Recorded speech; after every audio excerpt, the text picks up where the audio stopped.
Welcome, everybody, to the Media Row podcast with me, Justin Miller. Happy to have you along here on a Friday. Almost time to get into the weekend. Hope you had a great work week. Hope you had a good time hanging around with me throughout this week, and hopefully you'll be back next week as well. So make sure you like, subscribe, comment to all of our social media pages on Spotify, Apple Podcasts, YouTube, all that good stuff. And make sure you follow along. Always appreciate to have the listeners out there and give your takes too. And I especially want to hear your takes with the NFL playoffs, championships on the line right now. And I'll give my picks for the two games today and want to hear your thoughts on my picks and what you think will happen. Always love those kind of conversations. Some people don't like prediction podcasts, radio, any of that stuff.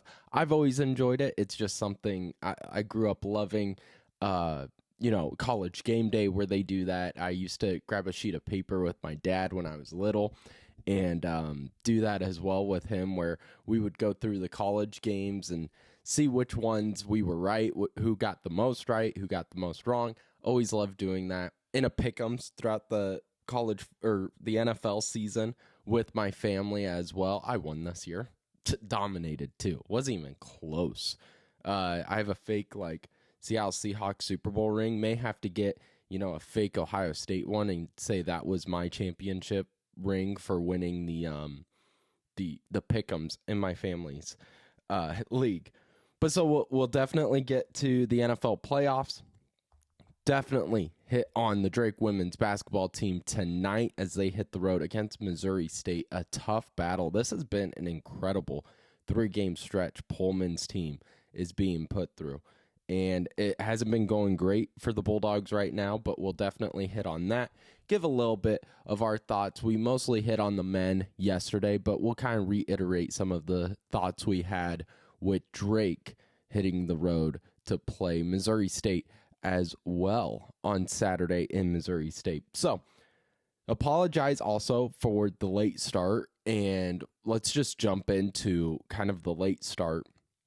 One of the main reasons was, one, my brother and I were on the phone a lot last night, kind of stayed up too late because we were our family's going down to Florida. We're both really excited for our trip to Florida, the National Park, Everglades National Park, kayaking with manatees and all that good stuff.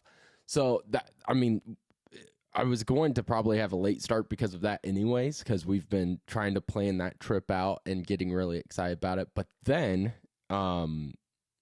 big news happened this morning around 7:45-ish. As many of you know, I worked at KXnO for iHeartRadio and was fortunate enough and blessed enough to be able to produce the Morning Rush with Travis Justice and Ross Peterson. So, as you know, Ross was let go that Monday before I was let go on that Friday. And Travis was sticking around, was doing a great job with my friend Sean Roberts, and today he announced, without telling anyone, that he was done. He was going out on his own terms.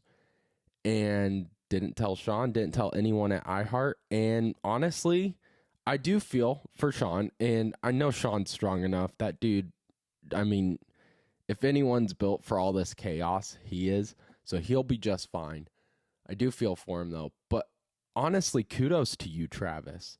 Could not have asked for a better mentor the past few years with him and Ross. And just a badass move, really, to go out on your own terms. And now he's starting up on Monday. He's starting up a show from 6 to 8, same time, with Ross called The Rush. And it's awesome. I'm happy those guys are back. And I grew up listening to that station, and not hearing those two voices on the station was weird. And so, yeah, really excited for Travis. And kudos to him for going out on his own terms and doing what he wants to do. Again, as someone who's been mentored by him, Ross, and a bunch of other people, but this was one of those moments where it's like, okay, now I know why Trav has been so successful throughout the years, because he does what he wants to do, and he's good at what he wants to do. And so really excited for them, excited to see what happens moving forward. Did not see that coming this morning at all, but yeah, great stuff from Travis. So really happy for him, happy for his family, and yeah, so everybody send their love to Travis Justice Way. So, apologize again for the late start, but let's jump into it. First off, the Drake women's basketball team. They're at Missouri State tonight, 6:30 on ESPN+. They've lost 2 in a row, losing to really good teams. Murray State and Belmont, both in the Knapp Center, which really hurts, but again, they're really talented teams. They're both tied for first in the conference at a 6-1 conference record. And Drake now doesn't get a break. They, 1, hit the road, which is always tough to play on the road. But 2, they now hit the road to play the 3rd best team in the conference in Missouri State, who is tied for the highest win streak with Belmont at 5 games in the conference. They've won 5 in a row, and they're very similar to Belmont. So Drake had troubles with Belmont's defense, and Katie Dinnebier wasn't able to get downhill as much. You had fast break opportunities squandered because the transition defense from Belmont was so good. We're going to see most of the same from this Missouri State squad. Missouri State, one of the best defenses in the conference. They're 2nd in points per game allowed, only allowing 62. 3rd in the Missouri Valley. With their offense too, because their offense is so balanced. They don't turn over the ball. They only turn it over 15 times a game.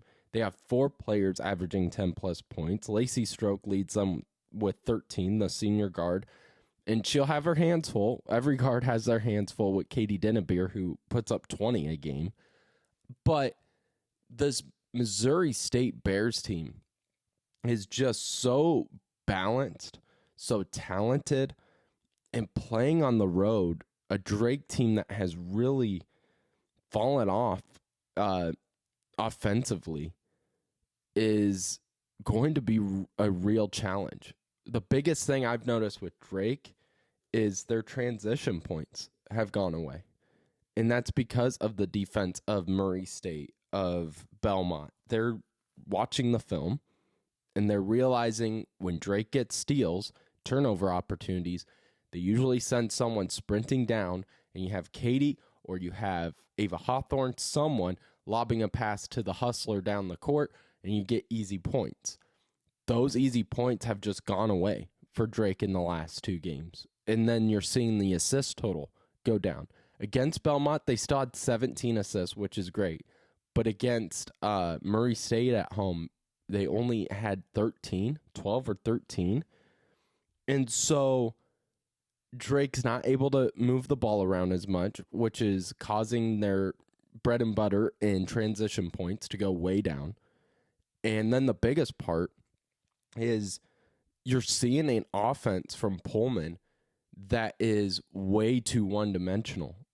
It's not rare that you see Drake go through Katie Dinnebier, go through Anna Miller, because those are your biggest studs. Those are the players that are the veterans and the ones that are just plain and simple the best offensive players on the team.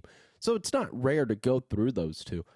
But what Drake was doing so well during kind of their major stretch after that tough early December stretch was they were moving the ball around, and it was anyone's game at any time. Ava Hawthorne had multiple games where she led the team in points per game.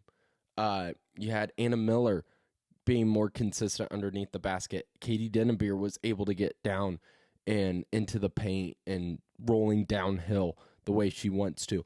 You had Courtney Becker, who had back-to-back career-type games earlier this month. So those types of games have kind of gone away in the last 2 because they're not able to move the ball around, and it's just really Katie Dinnebier and Anna Miller that has really been putting up points. Katie Dinnebier has been the only one to score 10 plus in the last 2 games. Anna Miller fouled out and only had 9 against Murray State. So the biggest needs for this Drake women's team is, number one, you have to be able to hit the 3 ball. And this is just for basketball in general. At this day and age, if you're not able to hit the 3 ball, it is an extreme challenge to put up a W on the schedule, because it's just the type of game we're watching now. And Drake, they're getting open looks. That's the part that hurts, is like they're not just jacking up shots.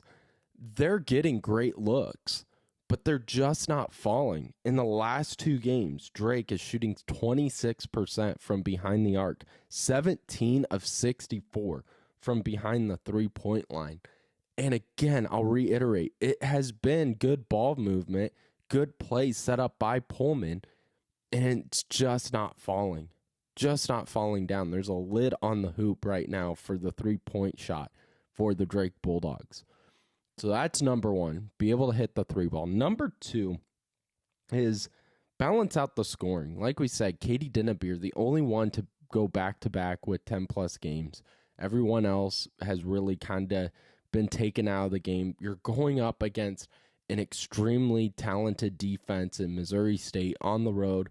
And Hunter Phillips talked about Belmont in that if there's one team to really give this backcourt that's so talented by Pullman, Dinnebeer, and the Drake Bulldogs, give this backcourt, headaches, it would be Belmont. I think Missouri State's right on the same level. Maybe a little below, but right on that same level of they're just really talented defensively all around. I think they're going to give Anna Miller issues. I think they're going to give Katie issues.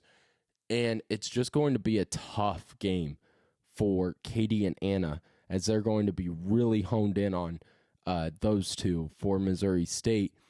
And so you're going to need the bench to come up. You're going to need Ava Hawthorne to take over. Daly, it may not be looked upon as a scorer, but Daly is a really good rebounder and gets physical. So you got to watch her fouls, but allow her to play aggressive and go after those boards, because in a team like Drake that isn't able to hit the 3 ball as well and as consistently, those second chance points are vital.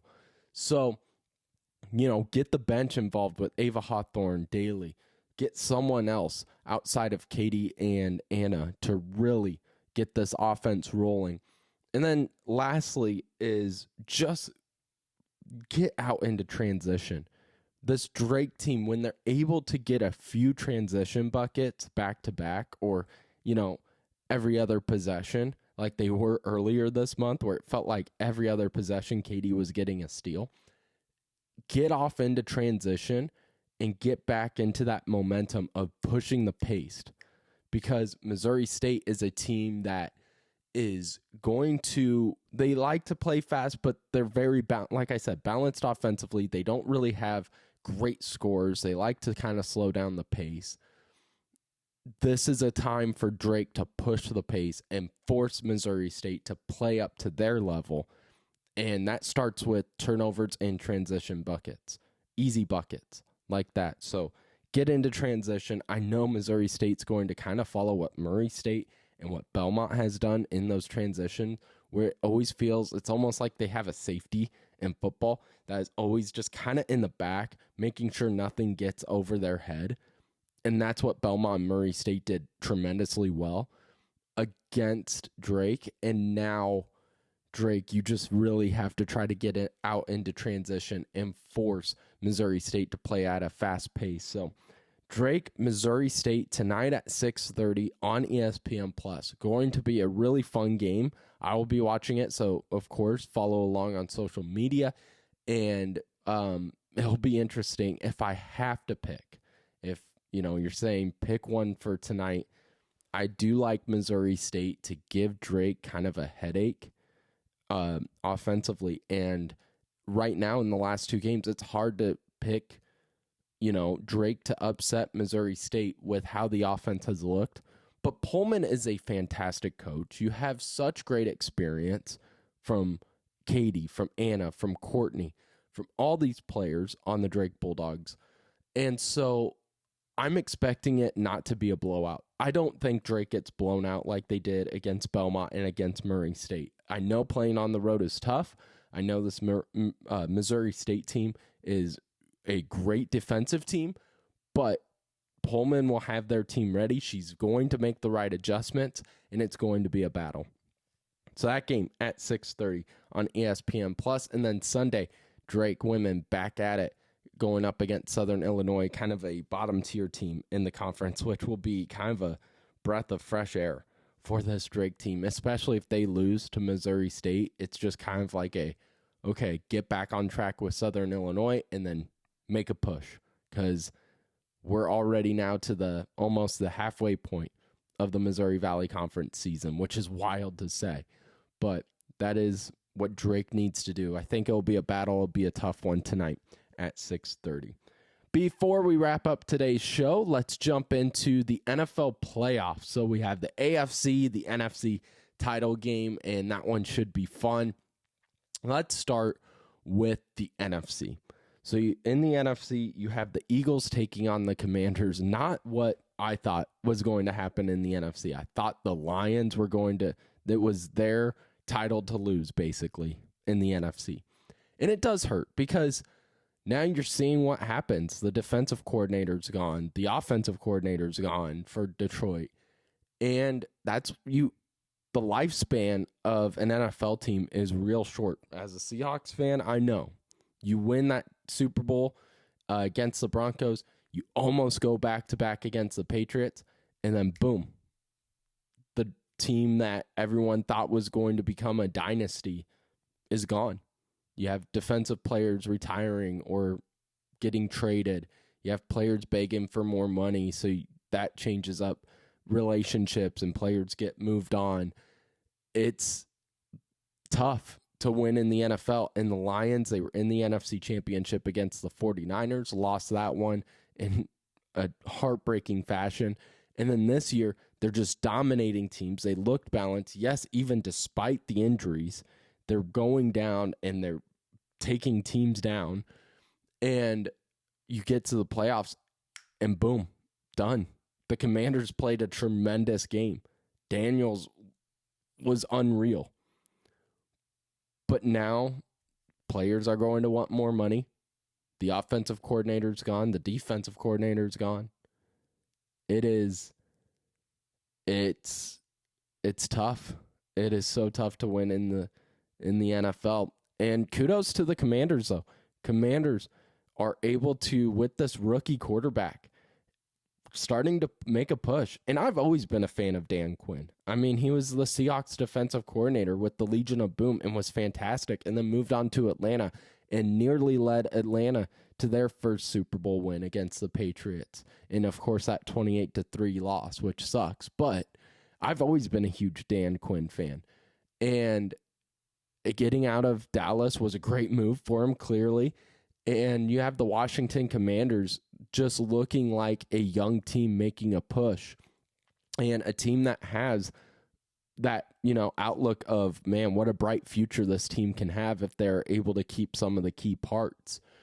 And so they're taking on the Eagles, a team that the Philadelphia and Washington, they split throughout the season. They went 1-1 against each other, both home teams winning. And that's the big key for me in this game, is Philadelphia having home field advantage is huge, because Philadelphia at home has been something else. 8-1 in the regular season at home. They've just been dominant at home, and they handled the Packers. The Rams made a push late, and that defense is where I'm on edge a little with Philadelphia. But the offense has been incredible.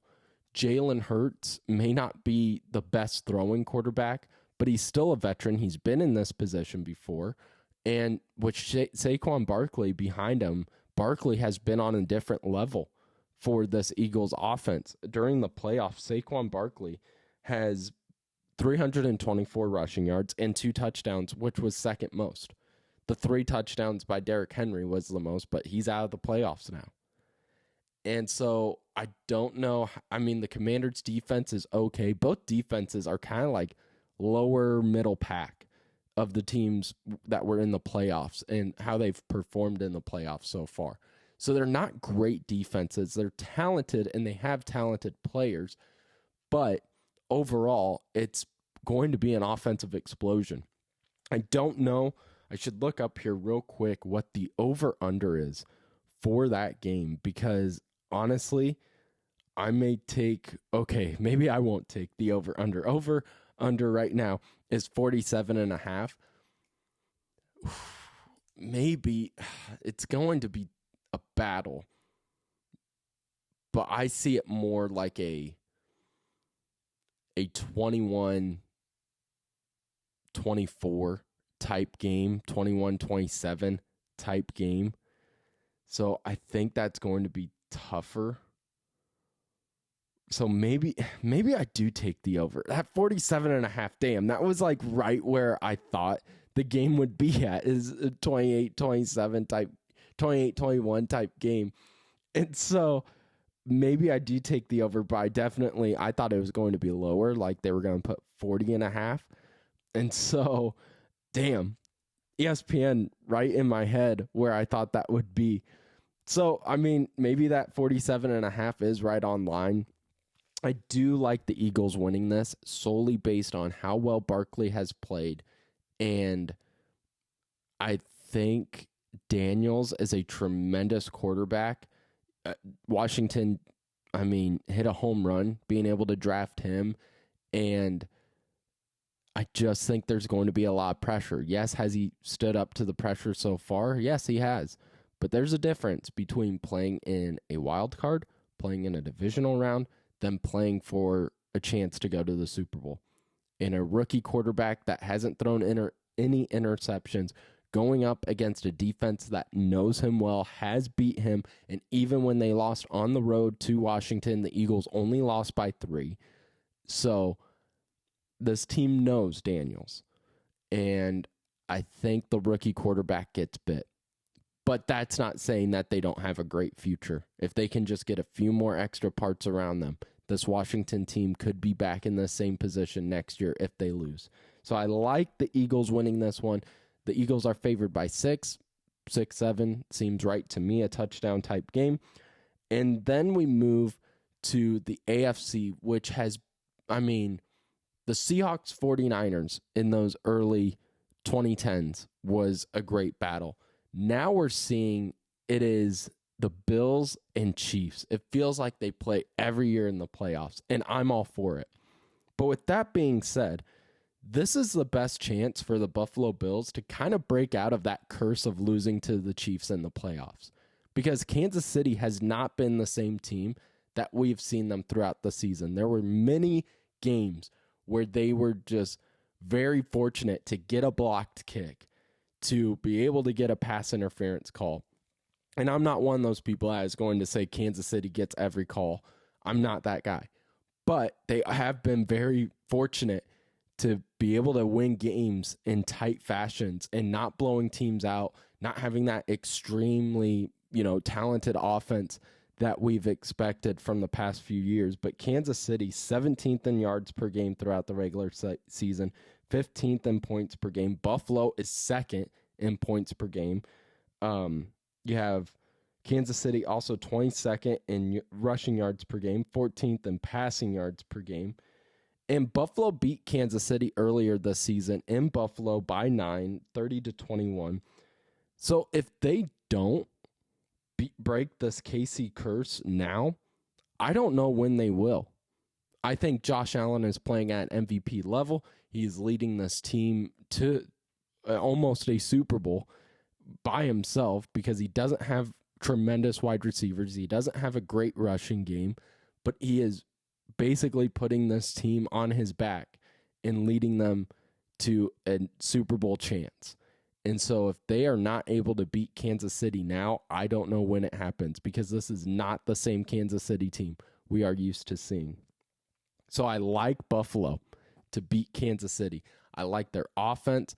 Now, Buffalo does give up a lot of points too on defense. They're not a great defensive team, but I do like Josh Allen because it just feels like now or never for Buffalo, in my opinion. So give me Buffalo taking down Kansas City on the road. So thank you guys again so much for hanging out with me on the Media Row podcast with me, Justin Miller. Make sure to follow us on social media. We'll be back Monday to recap all the craziness in both the Missouri Valley Conference and the NFL. And who knows if, like what happened this morning with Trav, maybe some life craziness that happens as well. Monday we'll be back at 2 o'clock, so make sure you follow along on Media Row Podcast with me, Justin Miller.